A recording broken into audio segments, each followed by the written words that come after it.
Bonjour et bienvenue dans ce tutoriel concernant les visualisations. Nous allons voir maintenant les bases. Donc, premièrement, un clic droit sur application, ajouter un objet. Nous allons ajouter une visualisation que nous allons appeler visualisation base. Ajouter. Nous revenons sur visualisation. Nous allons en premier lieu faire un bouton pour pouvoir nous déplacer de visualisation vers base et inversement. Donc, visualisation base, pardon, on va l'écrire en français, voilà, et en configuration d'entrée on mouse down, on clique ici, et là, changement de visualisation, attribution directe, visualisation base, ok, ok.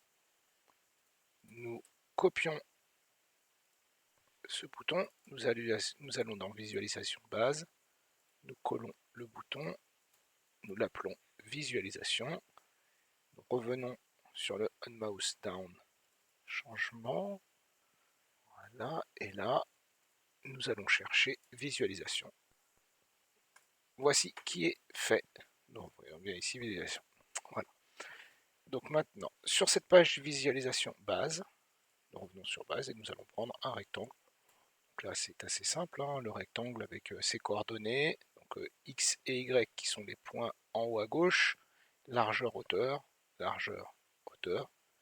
Si l'on change par exemple x pour mettre non pas 111, pardon, 11 mais 111, on voit bien un déplacement vers vers la droite.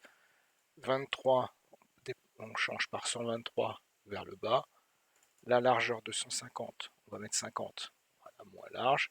La hauteur, 30, on va mettre 50, un poil plus haut. Voici. La couleur, bah, par exemple, on peut donner une couleur à l'état normal, une couleur à l'état d'alarme, et dans ces cas-là, la variable de couleur sera une variable qui est ici. Par exemple, on pourrait très bien reprendre notre bit. Voici. Donc là, par défaut, il y a un dégradé qui est utilisé, donc on va supprimer le dégradé. On va utiliser voilà, couleur de cadre, couleur de remplissage. Donc la couleur de remplissage, on va la modifier. On va mettre par exemple du vert, voilà, un vert clair. Voici.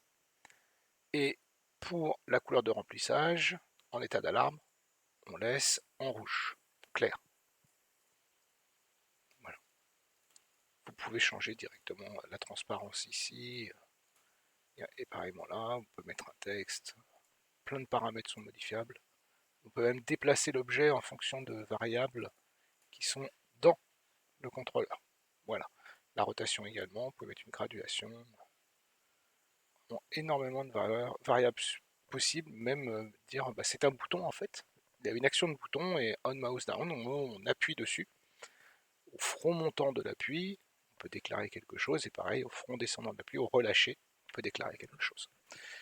Voici, donc ça c'était pour le rectangle. Le rectangle arrondi, identique, vraiment les mêmes choses, hein, les mêmes types de variables. Pardon.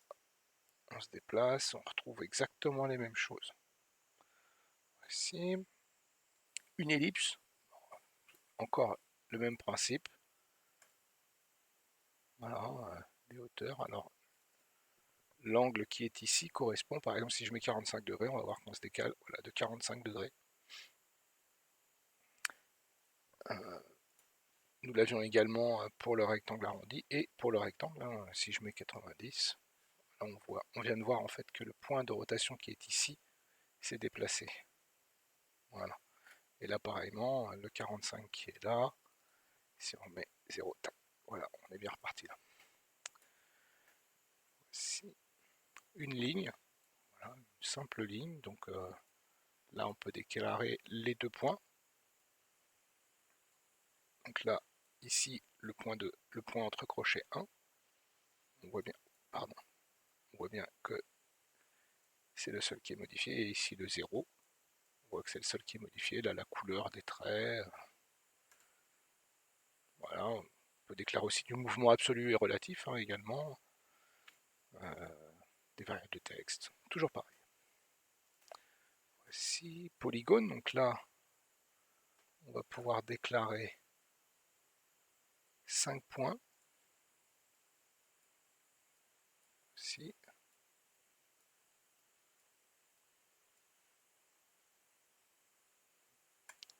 Voilà, et toujours pareil. On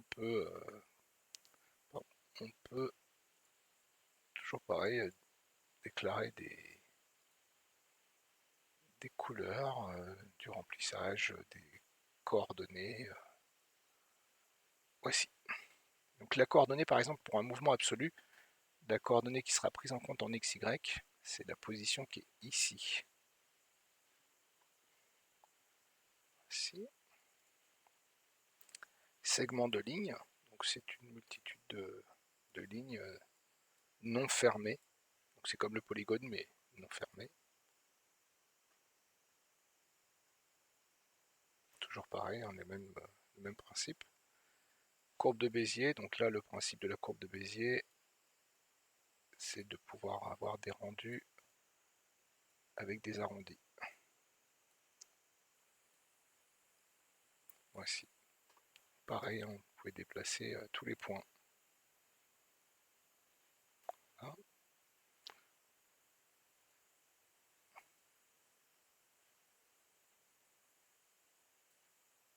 Et si on rentre un petit peu plus à l'intérieur, on voit bien ce qui se passe ici. Voici. Secteur de cercle. Donc là, le principe de faire un arc de cercle, mais surtout de faire sa superficie, donc le secteur. Voilà, et toujours pareil, on est même type de variable.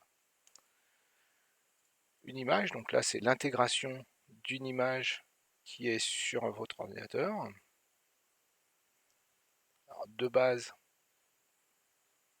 différentes images sont déjà proposées, hein. Il y a vraiment de nombreuses images.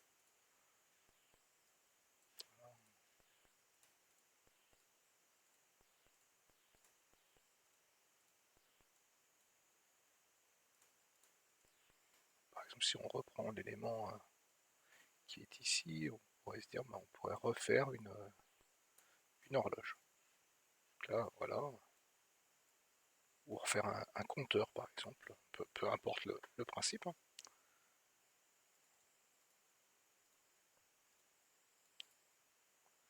Les coordonnées, la largeur, la hauteur. On peut dessiner des cadres, tronquer s'il y avait besoin, faire de la transparence. Voilà. Toujours le même principe. Et puis un cadre, le principe du cadre, c'est de remettre, c'est de faire des onglets.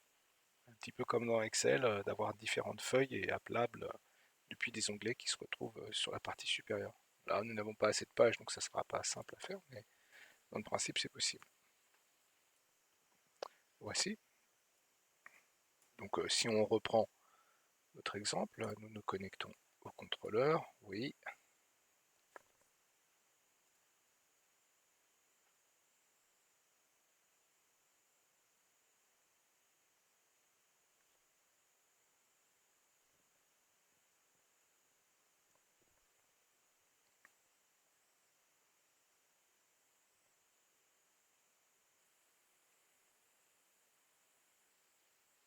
Le transfert est en cours. Hein.